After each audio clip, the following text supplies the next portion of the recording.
বন্ধুরা তো এই দেহ তো অক্ষণে প্রচণ্ড রৌদ্র আর শশা খেতে আইছি বুঝছনি। তো শশা ফাটতাম অক্ষণে বাট্টাত খামো সকালবেলা।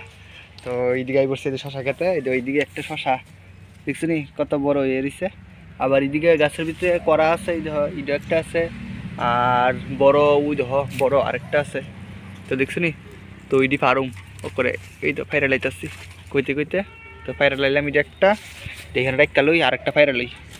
তে এই দেখো তো দুইটা শশা পারলাম, ঠিক আছে। গাছের শশা লগ ফাইরা খাইতে মজাই কিন্তু আলাদা, এই দেখছো নি। তে আর এই যে গাছটি তো দেখছো কয়েকটা জার তোমরা কইছি যে কয়েকটা জার লাগাইছি, 3-4টা, বেশি লাগাইছি না, ঠিক আছে। এটার ভিতরে কিন্তু ভালোই শশা আয় এই কয়েকটা জারের ভিতরে।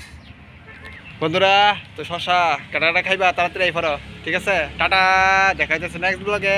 আর আমার ব্লগটি ভালো লাগলে লাইক করে কমেন্ট করে, আর যারা যারা এখনো পর্যন্ত আমার চ্যানেলটা সাবস্ক্রাইব করছো না অবশ্যই সাবস্ক্রাইব করে দিও।